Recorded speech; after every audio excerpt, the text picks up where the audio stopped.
bitch. Middle finger in all of my pictures just to remind y'all I ain't having it. I'm the baddest bitch. Who wanna fight a body? Put him in the booth. I bet I one day. See, that one actually sounded kind of close on my end. Yeah, no, that was looked like close to me. God.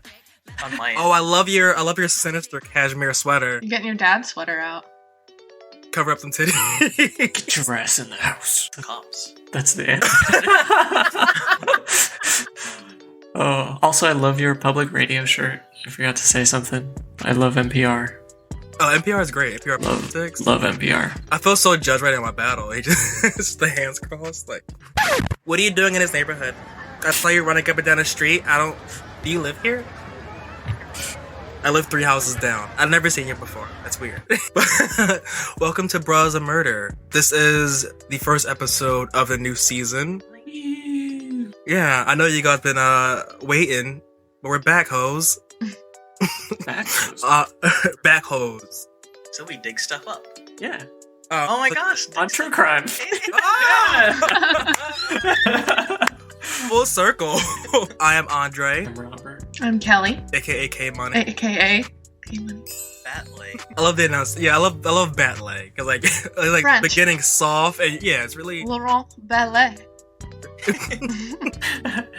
This episode, we're talking all about prison because prisons in America suck ass, and they can be corrupt. It's just awful from top to bottom, and we're getting into prison and prison murder this episode. It's a battle. Do you want to hit us with it? Yeah, I hope everyone's doing well. And I hope everyone's excited to be back for this new season. Right? Yeah, it's some hot girl summer shit. Very excited. Oh, yes. Yeah. Right? So, as you know, it's been super eventful. At the time of this recording, I still don't have the baby. It's still in Melinda. Lila's not here yet, but she will be here really soon. My delivery is delayed. Yeah. Amazon, what's going on? So, while it has been super eventful for us all, I am super happy to be introducing, finally, someone permanent to our family. And I know everyone, you have heard, or you have seen her in our live show a couple of times, and you've probably heard about her voice in 1 or 2 episodes. Andre, shut the fuck up so I can finish. But I would like to welcome Kelly, or better yet, K Money, to Bruh is a Murder as a full-time content creator with us. So, K Money, thank you for that beautiful introduction. Say about yourself. I like long walks on the beach. But I'm here and say hello to everybody. And hey, welcome join to the the beach team. in the panorama right now. Yeah. We're still in a full pen and tonic, and it's been about a year now. True. The light at the end of the tunnel. Hate Well, it. we're getting there. So yeah, thank you, and I'm glad that you're here, and I'm glad to be here with all you beautiful people. Oh, also, if this is in June, at the beginning of that episode, I'm just going to add in the audio of Charlie XCX saying, "Yay, gay rights." I'll make that the intro for every episode in June. So yes, everyone, we know that today's episode deals with prison, and from our previous episodes, we have talked pretty intensively. Excuse me, everyone. at times about the prison system and the justice system, correct? Right? Mm-hmm. Mm-hmm. So, I want to talk first about the idea of policing. You probably heard about the last one we did with the Chauvin trial, but I wanted to expand on it a little bit more. But the idea of policing can actually be dated back to the 1700s, where in the Carolinas, they had these groups called slave patrols. So, the slave patrols are exactly how they sound, in that they monitor... Wait. I think I just want to say that it's kind of weird that you're doing the slave patrol thing, because in my case, there's also a group of police officers with a really fucked up nickname. Yeah, I know. I read your stuff.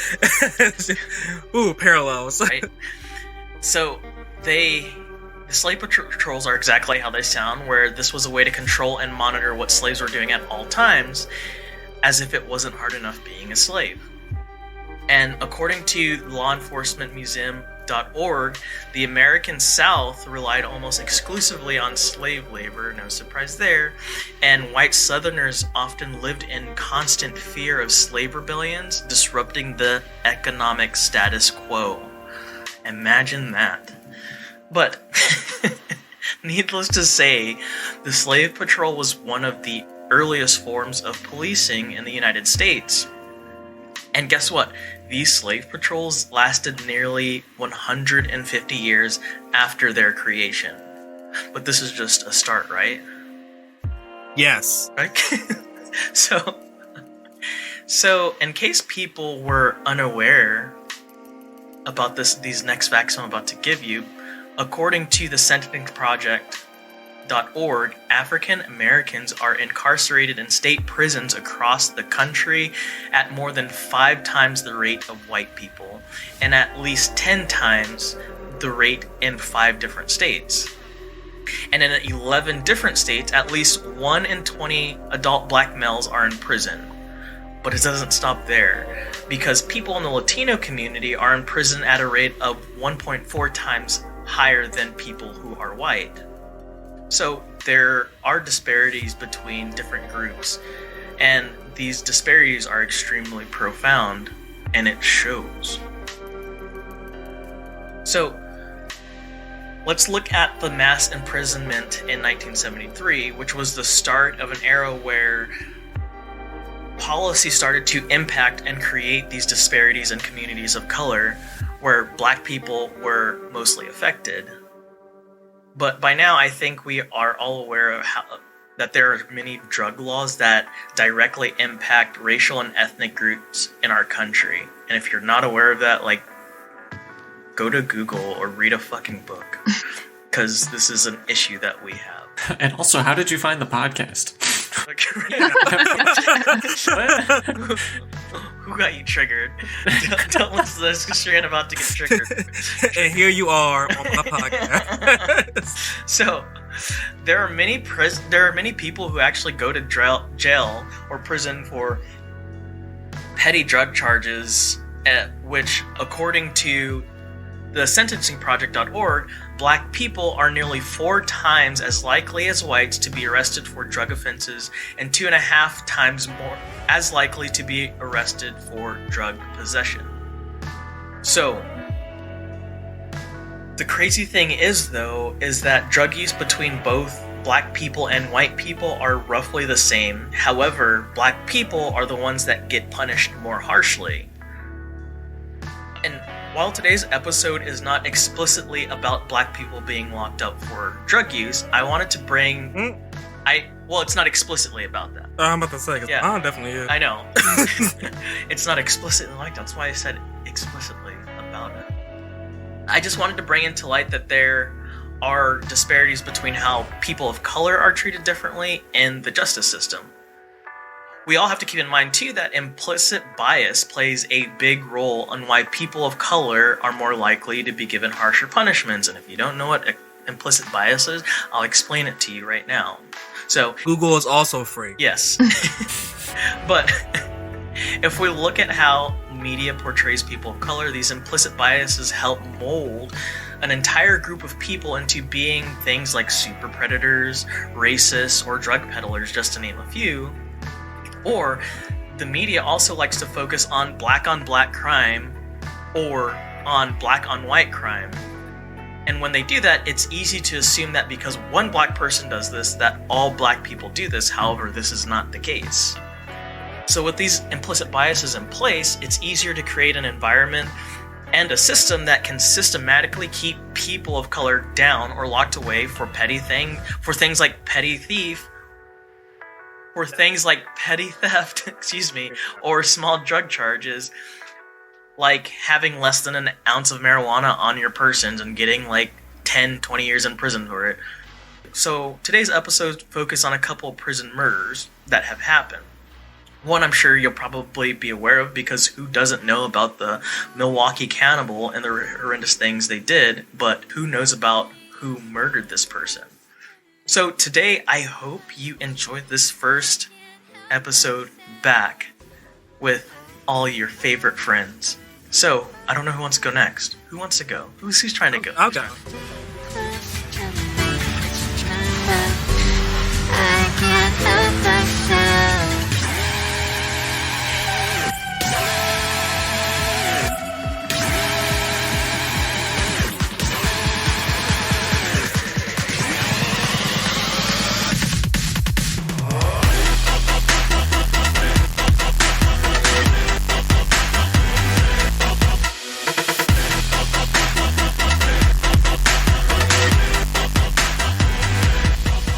So the case I'm bringing to you today is about a I almost said non-violet. That's not a word. That's a color. Non-violent. I mean, it's a God word. damn it! And Say it's it a again. color. Non-violent. Wait, Yes. don't stop playing.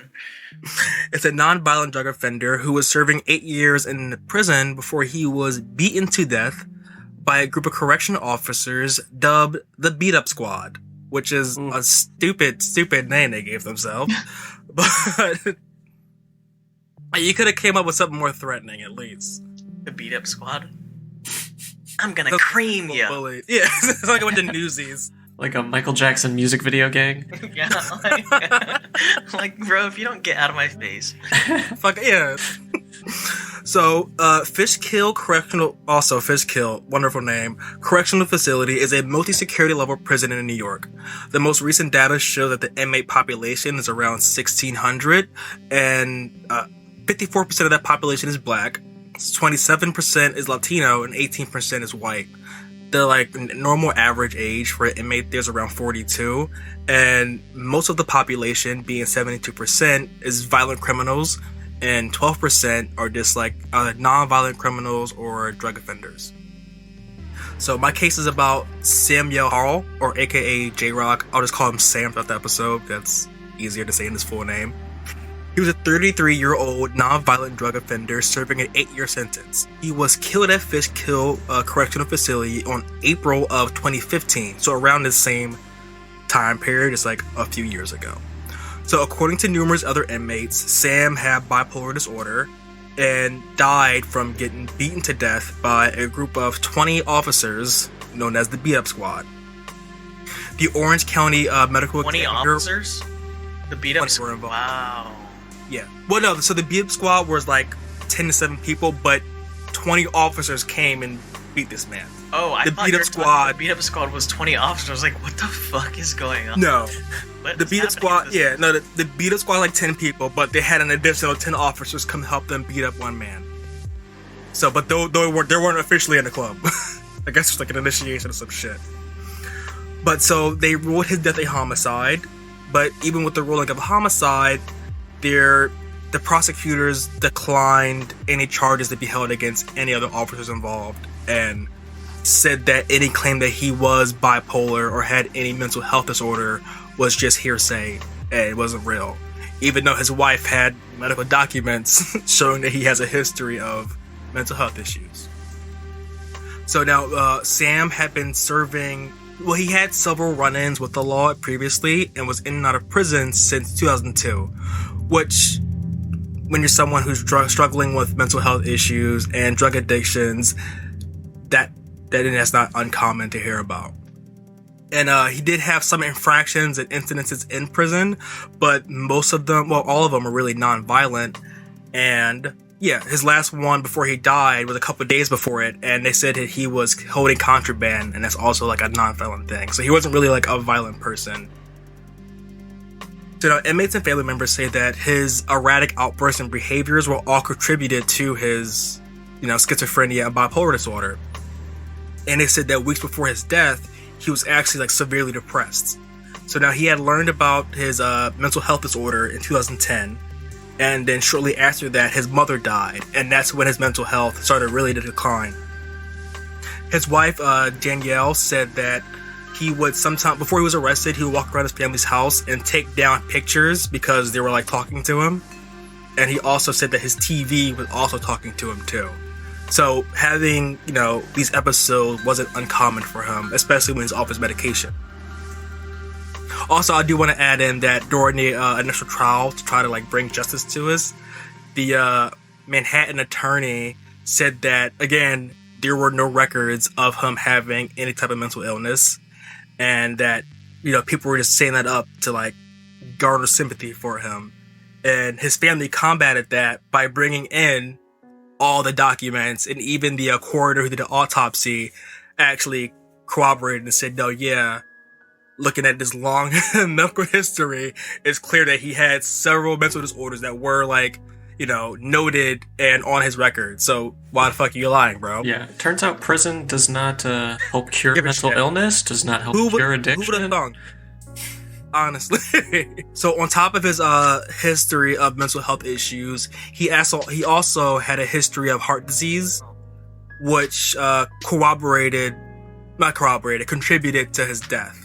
The day he died, several inmates described him as being depressed and withdrawn. A man named Kamara said that he found him sitting in a television room and asked him, like, hey, what's wrong? And he didn't respond. He then said, is it your mom or something? And he just shook his head, yes. Because since his mom died, he has just been really messed up about it. So on the day of April 21st, he woke up and he was convinced that he was getting released, even though he actually had several years left on his sentence. He was in the middle of a mental episode. He started packing his bags and waiting by his bed for officers to come release him. His inmates and friends notified guards and specifically said he needs psychiatric help. Call a medical nurse. The guards alerted the supervisor instead, and one actually did telephone a mental health clinic, and they told him to bring Sam down to their clinic. Like, don't do anything else, bring him right to the mental health clinic. That didn't happen. Soon after that, 2 more officers came up, and they surrounded him. And that's when other inmates said that that's when Sam panicked because he was getting freaked out that his officers were surrounding him. And it said after he panicked, he pushed by them and started to run away down the hall to get away from them. So when he ran, Sergeant Gurnarno, it's a real Italian name, sounded the alarm, which the alarm there that he released was an alarm used for if an officer is getting attacked or feel threatened. So a man running away from you doesn't seem like an instance when you're getting attacked or you feel threatened. After he sounded the alarm, a group of 20 officers, including the beat-up gang, chased after him and basically pounced and tackled on Sam. One of the inmates in the day room near the area said that they were watching the Celtics game and they heard from the hallway a bunch of thudding and booms and yelling. They said that one of the people looked out the hallway to see what was happening and came back in and said, oh, they're jumping J-Rock. J-Rock being Sam. The squad tackled and handcuffed him, behind his back, threw him on the ground, and then, according to the lawsuit, allegedly began kicking and punching him around his head and body. Sergeant Gurnarno allegedly ordered them to then throw him down the stairwell. So, a man who was just handcuffed, beaten, they throw him down the stairwell, and after they threw him down the stairwell, they picked up his motionless body and put him in a wheelchair and rolled him away. Several inmates said that they saw officers not only kicking him, but jumping on his head multiple times and screaming, stop resisting, while stomping him out. None of the affidavits or letters mentioned that Sam actually fought back in any way whatsoever, or was even speaking during the encounter. Several inmates said that once he was on the floor handcuffed, before they put him in the wheelchair, they looked at him and noticed that he wasn't moving or breathing, and they all assumed that he was already dead. Inmates who saw were because afterwards they were interviewed by different people coming in to build the lawsuit up. A lot of inmates who saw this were upset that Sam didn't fight back, because Sam is over 6'5" and 235 pounds, and they were just why would you not fight back? Why'd you sit there and let those dudes beat you up? But again, it's 20 dudes versus one guy. So I'm not surprised that he didn't fight back. Or he probably didn't want to, because it would have made the situation even worse for him. So yeah. So now a medical examiner named Frederick Belling, who was one of the highest medical examiners at the facility, said that he was in a special victims unit for emergency, but basically the ER of the prison. He was there where he heard the initial siren go off. So he ran up, and before he could go up to see what happens, he said that 15 guards came into the clinic seeking medical attention, saying that they were just in a fight. He said he looked over all these guards, and out of all the 15 who were there, no one had any issues or any injuries whatsoever. So he was confused as to why they were claiming were all injured after a fight. He said that there was only one officer who had somewhat of an injury, and that was a bruised rib. And that's it. Yeah, so really just to say that they had to get medical attention. Yeah. Just so they had record of that happening. Yeah. So that put his red flags up. And also what kind of put his red flags up was that when one of the sergeants there said, like, whispered to another officer, basically, don't bring Sam down here while we're all in here, knowing that Sam needed medical attention. So Frederick went upstairs to go see what was happening. So he left the clinic, walked down a passageway, and saw what he says were maybe 7 COs standing in front of a specialty clinic door. And he said that door is to a room that's supposed to be locked down during the day. And at night, no one's supposed to be there. And it's night now. He said that he walked up to it, and the officers were peering inside, and he looked inside and saw Sam slumped over in a wheelchair in the middle of a room. He went in there, checked his pulse, and said that it was light. So he got the crash cart nurses to help him, and they did CPR, but Sam died as they were getting him into the ambulance.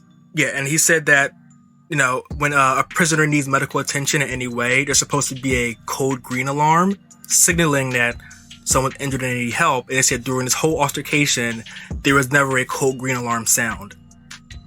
And he was saying that, like, you know, even if he was this severely injured, if they would have called for attention right away, we could have possibly saved him.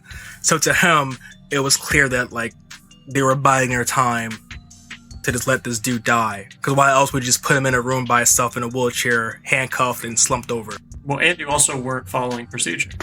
You can't even use that as an excuse, because you didn't issue the alarm you were supposed to when someone was injured. And they also had, when they were putting him into the crash cart and, like, transferring him, they also hit him with Narcan, because the officer said that he was high on K2. What? Yeah, the officers claimed that he was high on K2, so they hit him with Narcan. And Battle, you know from our, we did that Elijah McClain case that Narcan can really slow down your heart rate. Yeah. And this dude has already had heart issues and just got beat up. That's so wild. But turns out, after the autopsy, there was no K2 in the system. He wasn't high at all. That's something else that they just made up. Now, so he died of cardiac arrhythmia due to hypertension. Basically, he had a heart attack due to the fact that he was in a fight. And then also, the blunt impact injuries to his head and extremities didn't help anything either. So his death was ruled a homicide. They said that there was no K2 in the system. And after 2 years of investigating, no one was brought to trial. Nothing happened to these officers, and nothing happened to the notorious beat-up gang, which, plot twist, unsurprisingly, they each have multiple accounts of beating and killing other inmates in that prison. So now, there's 10 different inmates in it after David identified the beat-up gang, and each one of them has, a bunch of instances of hurting other prisoners.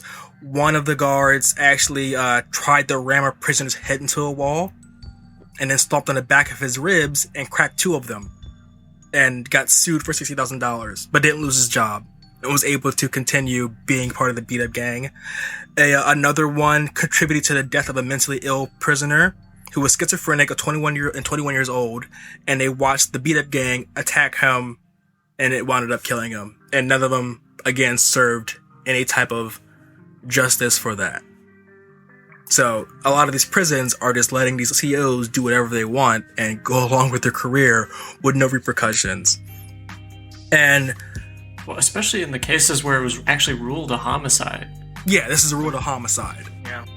Like that person does no time, no repercussions, and you expect them to not kill again? Yeah. So I'm gonna link the change change.org petition into reopening the case, because his lawyer from 2017, well, the family's lawyer, is still trying to get this case reopened and re-examined, because it's clearly a homicide and you're letting people with a history of excessive force and violence continue to go on and have this power over people. And look what happened to fucking Derek dickhead who killed George Floyd. He already had one charge against him in the past for doing a similar thing to a 17-year-old. Like, if you keep letting these dudes get off free, they're just gonna keep hurting people. And I think that's pretty obvious. Like, can we get some rehabilitation? Like, try to figure out if we could fix the problem or address the problem versus just letting them right back out and, like... Especially with someone who has a clear history of mental health illness, having, like, schizophrenic episodes.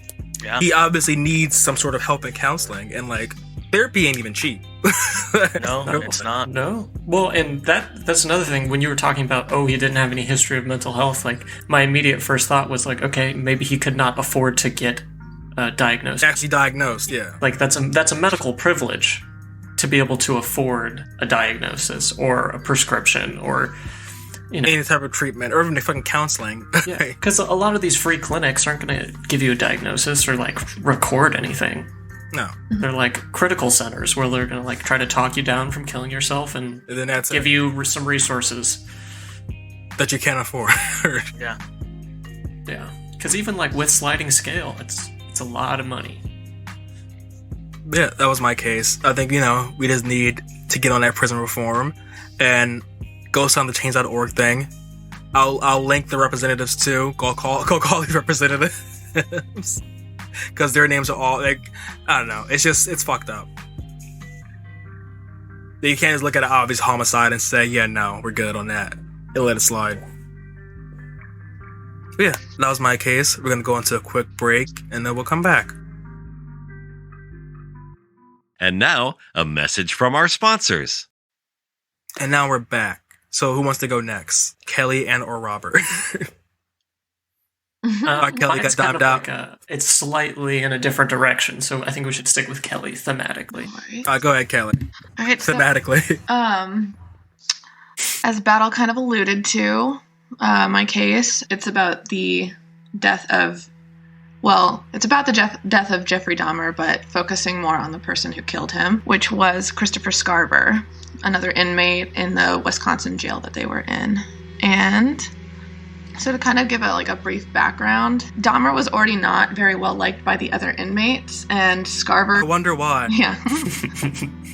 For many reasons, but because obviously not only were they all generally disgusted by his crimes, but he would also taunt them with what he did by making, like, severed limbs out of his food and stuff like that. So Scarver claimed that he generally had kept his distance for the most part because he didn't want to be a target of Dahmer's taunting. And under normal circumstances, there was always at least one guard around Dahmer when he was interacting with other prisoners. Which So why did he have a guard? Sorry. Because people already, or the other inmates already didn't like him because of his crimes, and then also him taunting them. So he was already kind of causing friction and causing issues with people. He was being a freaking weirdo, even in jail. Yeah, which will be important later. In the early morning hours of November 28th, 1994, Christopher Scarver, Jesse Anderson, and Jeffrey Dahmer were all sent on cleaning duty to a gym bathroom as part of their required work within the prison. They were left unshackled and unattended by guards for 20 minutes. That's all you need. Yeah. In that time, so as they were working, in one part together, Scarver said that he was prodded in the back with a mop, and when he turned to look, both Dahmer and Anderson were quietly laughing at him. So at a later point, they end up in different areas. Scarver ends up following Dahmer to, like, kind of confront him about his crimes. He had been keeping an article about detailing the crimes in his pocket and said that Dahmer appeared surprised that he had confronted him, as well as had been kind of looking for a guard or a door to get away. But Scarver then blocked... Yeah. He's scared. Apparently. Scarver then blocked his exit, and while, like, when he moved to the gym to follow Dahmer, he had grabbed a metal bar from the weight equipment. He then beat him over the head, and then went to the other part of the bathroom to then also bludgeon Anderson to death. Or, not to death, but Enough, yeah. I'm gonna beat your ass and your homie ass. Yeah, so Dahmer was pronounced dead later that day, and then Anderson died a few days later. But there's... Was enough, yeah. He did beat him enough. Yeah. So there's kind of a few things that, like, contributed to this whole situation even happening. As I said, they were left unattended, which was unusual, because especially Dahmer being such a high-profile criminal. On one hand, there are claims, so Scarver had an interview in 2015 with the New York Post. It's kind of the article's not great, but it does have some interesting quotes from him and him talking about it, where he doesn't believe that him being left alone with them was an accident. There's some degree that people think that the guards knew of his distaste for Dahmer. And also, there were other indications that, like, he had some motivation based on the crimes that both Dahmer and Anderson committed. So, as we all know, the majority of Dahmer's victims were basically teenage boys who were people of color. And as well as Anderson's crimes, he had murdered his wife and blamed it on 2 black men. Oh, it just got worse. Yeah. It's like you got the first half. Yeah, it's like, oh, that sounds terrible. Oh, and it got racist. Yep. So that's part of it. Although I think it's one of those things too with Anderson. Like he probably was not the focus, but he was there. Yeah, you sitting there giggling, bitch. I'm gonna fuck you up next. Oh yeah, because you want to smile and shit. So yeah, those were like kind of the things that were like a lot of people have been talking about in surrounding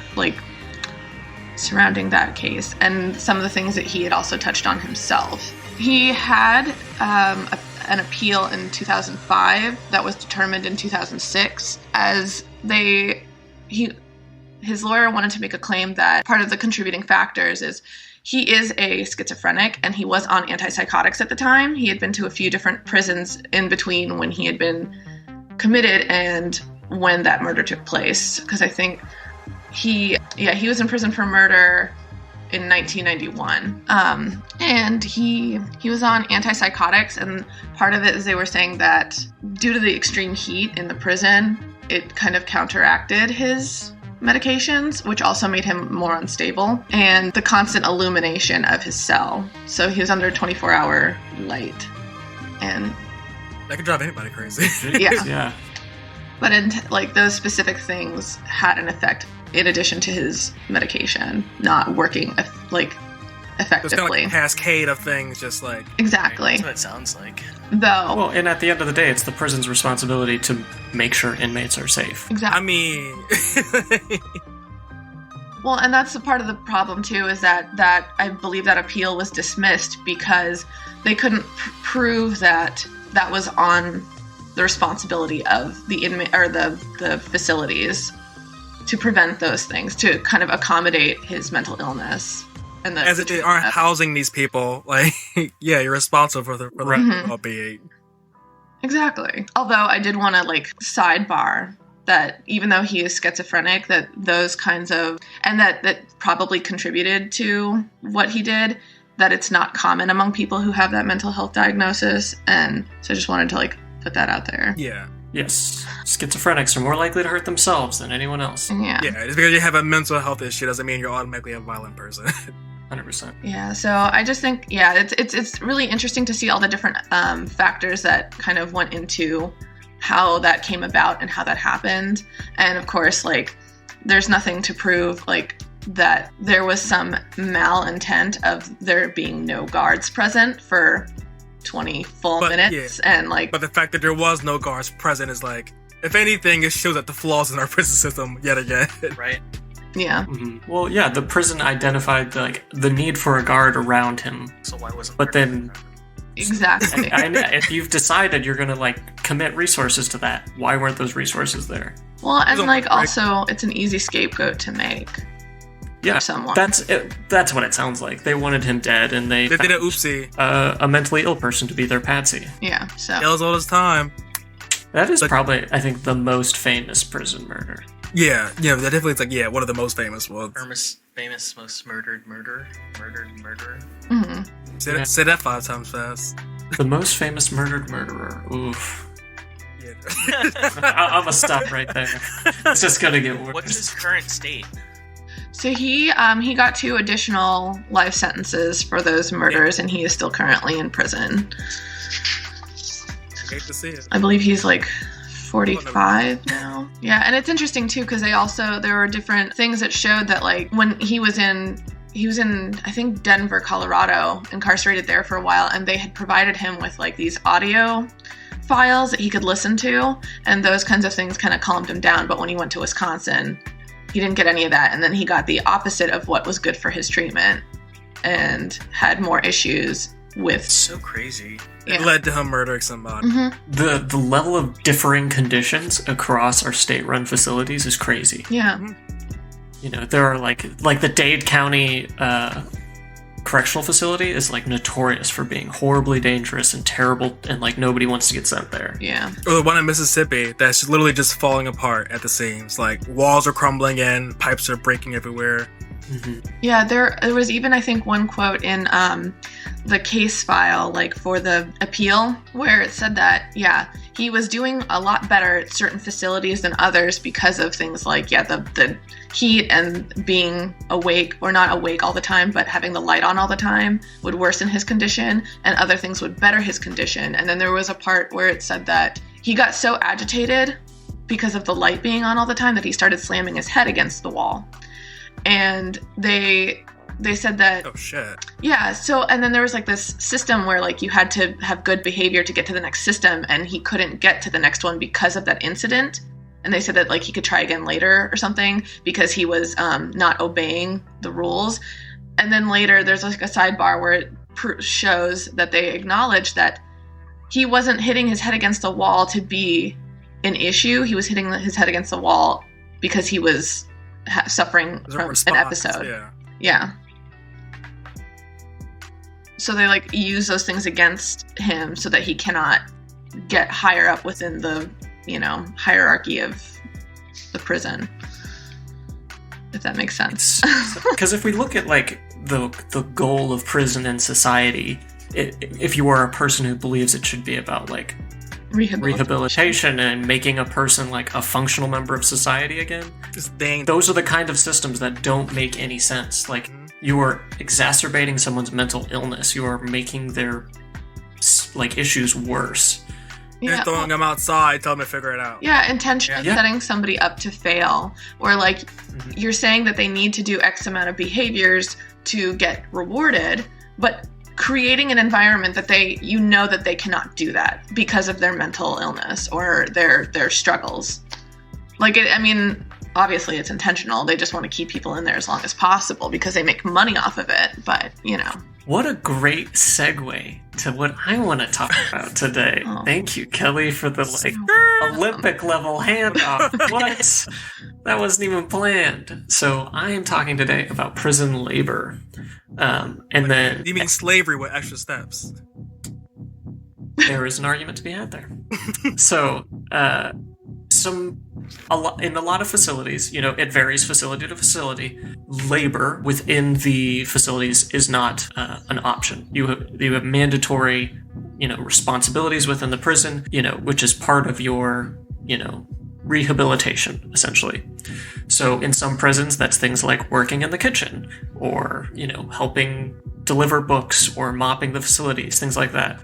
And there's actually been some studies done that having those tasks that you're responsible for is beneficial to reducing the rate of recidivism. Now, that being said, there is also a multi-billion-dollar industry in the United States on taking advantage of prison labor. So these people who are in prison also are making, bras for Walmart, or they are making random license plates, things like that. They're producing goods for society, for companies. for private institutions. And that is not so much a benefit to the inmates themselves, because on average they're paid about $2 a day. That's so crazy to me. Insane. And often, again, this varies facility to facility, the profits of the prison labor is split between the company and the contract holder, which is typically whoever runs the prison. So the group that is incentivized to make sure that there are always people working and wants to fill all of these contracts is also the person who gets to decide whether or not you are behaving properly. So they can either make conditions so bad that you start to act out, or they just lie and say you've been acting out, and when your parole hearing comes up, you've got a bunch of, red marks on your record, and you go back into the system.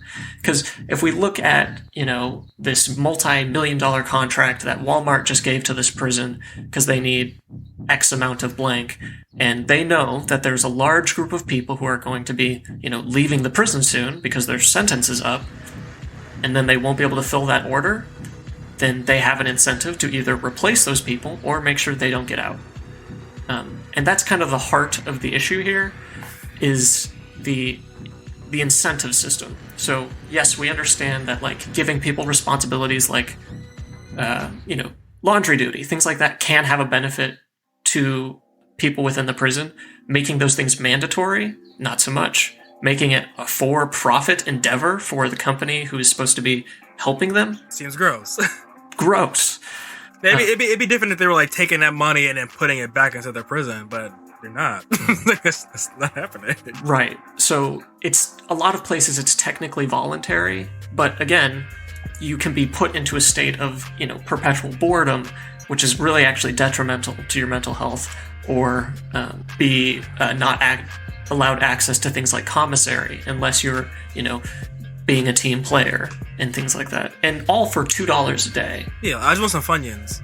Yeah, and you're not always, some places there are work programs where you learn valuable skills that when you get outside into the, general population of our country, you have some skills you can go and get a new job. But many of these things are just medial labor. You are cutting a piece of plastic all day long for some product that you don't know how to create. Or to an extreme point, like the firefighters out in the prisoner firefighters. Yep. Where we train them to... CAL FIRE is the company that trains them all, or to the standards of CAL FIRE. Then as soon as they are out of prison, they are not eligible to become a firefighter because of their charges. One of the people that I was reading about when I was doing research on this... was this man, Dominique. One second, let me try to find last name. Dominique Morgan, sorry. So they worked a 10-year sentence, and the whole time they were working for a company, Oriental Trading, and they made tablecloths. And for 10 years, they worked for this company, essentially, as a contractor through the prison. When they finally got out, they actually went to Oriental Trading, and they said, hey, I've been doing this job for you. I can still do that job for you. Will you hire me? And they said no, because you have sentences. So fucking weird. So that level of employee or labor is good enough when it's in the prison system, but that person who has developed those skills for your company specifically is no longer good enough for you. And like we just mentioned, some of the jobs that people are doing are outside of the prison, like fighting fires, and still making just dollars a day, risking their lives. However, the prisoners who are involved with CAL FIRE, in the inmate firefighters, many of them have come forward and said that it's been a net positive for them, that they have a good sense of positive outcomes that came from them helping to fight fires, and it put them down a better path. And I will also say that the inmate firefighters are typically only nonviolent offenders, which is also a better demographic for recidivism in general. The kind of place I wanted to take this back to with kind of my community out in St. Louis is there is a prison facility in the city of St. Louis called the Workhouse. It's called the Workhouse because in its past, it was used as essentially a debtor's prison. So you had fines, you had warrants, whatever. You were put into this place, and then because you couldn't afford it, you were allowed to work those debts off. That's not really how it functions now. From the resources I could find, they don't actually do any labor in the workhouse anymore. However, the workhouse is filled with people who have not gone to trial yet. It is a prison for people who are still presumed innocent, but they cannot afford their cash bail. Within St. Louis City, the average bail is $25,000. If you are a part of a demographic that cannot get a bail bond and does not have $25,000, most likely you are going to the workhouse. And the workhouse is notorious for having hellish conditions. There's, black mold around people's, eating and sleeping arrangements. The air conditioning and heating does not work. A lot of national attention was put on the workhouse a few years ago when we had a heat wave in the summer, and sections of the workhouse got up to 120 degrees, and there wasn't functioning air conditioning. You're putting these people, who again are presumed innocent, many of them, into a facility that has negative health outcomes. And this is until they can get their time in court. So they don't even have a good, idea of when they will get out. There's no okay, I'm serving a 10-year sentence. It's, you're just there until you're there. When the court can get to you, I guess. So there's a really big movement in St. Louis to close the workhouse. And I am actually overjoyed to say that we got a little bit of progress with that. When I was doing the research for this week, St. Louis recently elected a new mayor, a black woman, for the first time. Very cool. And in her proposed budget, she allocated $0 to the workhouse, which would effectively close it. So it's a proposed budget. It still has to be approved by the Board of Aldermen and the comptroller, I believe, in St. Louis. But given the current climate, I think there's a good chance that they might approve it. And then that large amount of money that was dedicated to a failing facility for innocent people, largely innocent. There are some people who are serving low. It's a medium security prison, so the people who are there serving time, it's for light offenders. Yeah, so shorter stints. Right, would be closed. The big question in the community right now is, where do the people go? There's a big push to say those people go home. If they can't afford bail and they're still awaiting a court date and they're not a flight risk, why are they being held? Yeah, house arrest. Yeah, I don't. Yeah, house arrest. Have them check in with a parole officer even. You're not on parole, but we have those people. We have those people in the community, and you just have to say, "Hey, I'm still in the state." Once a month, whatever it is, instead of Kyle Rittenhouse is home. A murderer. A murderer. Yeah, and it kind of goes into the topic of cash bail in general. People think cash bail, is a system that is flawed, that is only for poor people, because you get that money back if you're found innocent. So it's just for wealthy people, or people who are famous enough, like Rittenhouse, to get a GoFundMe to pay off his bail. So the people who are located there that do need to complete a sentence will most likely be transferred to the Justice Center in St. Louis City, which has its own issues and has horrible conditions as well. But very hopeful that the new mayor is taking steps to reform the justice system within St. Louis. And I think this is a great first step to close the workhouse. That's awesome. That's really cool. I do want to pivot off that real quick, because it just reminds me of a pizza place that just opened up in Philly. It's called Down North Pizza. It's in the Philadelphia area, and their aim is to erase employment barriers faced by formerly incarcerated people.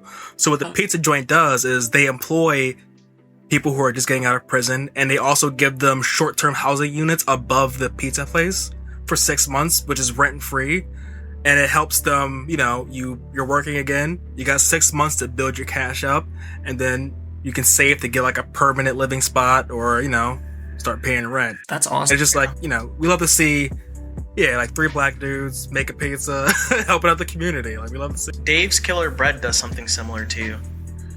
Really? Yeah, they have like a program where they hire a lot of people that have been incarcerated. I think it's part of the name too, Dave's Killer Bread. I think that's why it's called Dave's Killer's Bread or something like that. It's a strong name. But yeah, no, I think this was a good episode. The cases were good. And yeah, what do we have to plug? The Patreon. Check out the Patreon. Check out that merch. Check out the Spotify playlist, because that'll be updating. Because last season I kept forgetting to update it after each episode, and people would ask me, where can I listen to the song at? So, sorry about that. This season I'll make sure to So this season I'll make sure to update the Spotify with all the songs. You know, if you want early access and ad-free, check out the Patreon. Check out the merch. Battle. Do you have anything to plug? You never plug your Twitch, even though you have one. Dick.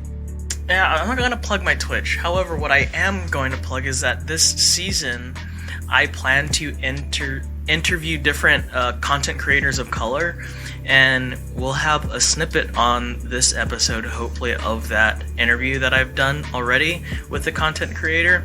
Also, we'll have the actual video on our Instagram and YouTube that I did of the interview with these different content creators, and they range from everyone from like Twitch streamers to photographers to doulas to activists, and it's just a way to help promote other content creators of color, because it's a very tough field to get into, and I want to try to help other people, because I think we can. It's hard to shoehorn your way into a lot of white spaces, and then when you're in, it's like you can pull someone else up with you. Like, yeah, we just want to have.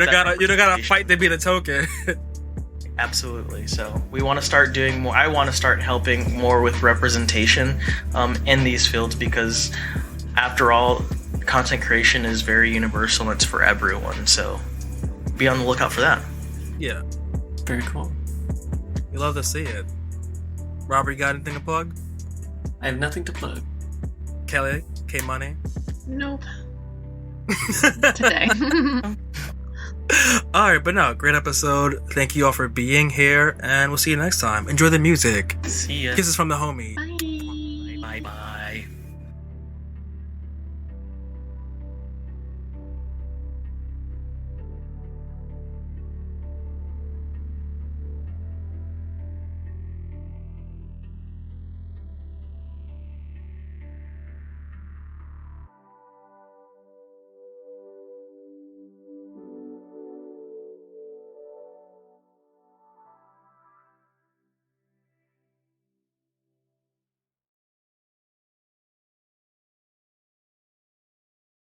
Starting Memorial Day, Lifetime kicks off Summer of Secrets, featuring all new ripped from the headlines movies. Secrets of a Gold Digger Killer starring Julie Benz, Gone Mom, The Disappearance of Jennifer Dulos starring Annabeth Gish, Left for Dead, The Ashley Reeves Story starring Jenny Garth, and Soccer Mom Madam starring Jana Kramer. From the crime scene to the movie screen, Summer of Secrets starts Memorial Day at 8, only on Lifetime.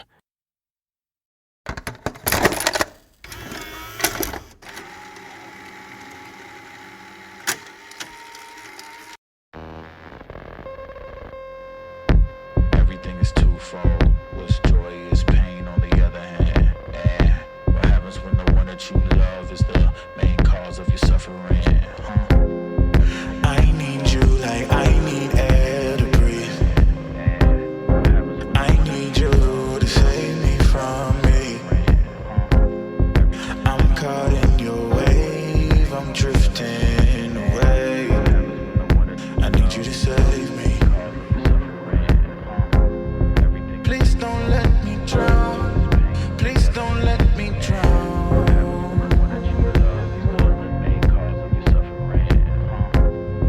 Please don't let me drown. Please don't let me drown. Whoa. Give me all of your lies, 'cause you're my demon in disguise. I learned to love the cage you keep me in, but the walls keep closing in. And I don't wanna die, but your poison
all of your lies, 'cause you're my demon in disguise. I learned to love the cage you keep me in, but the walls keep closing in. And I don't wanna die, but your poison feels so right. Why do I want you when you're bad for me? My perfect storm, my beautiful catastrophe.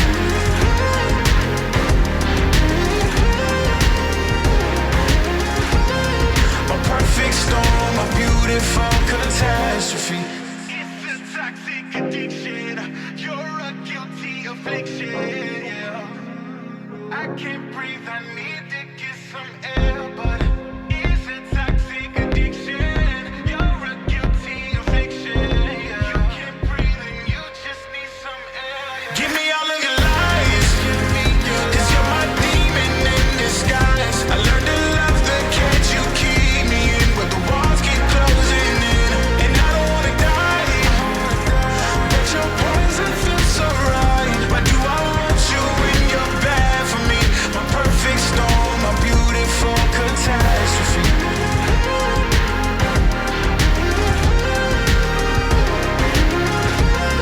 My perfect storm, my beautiful catastrophe.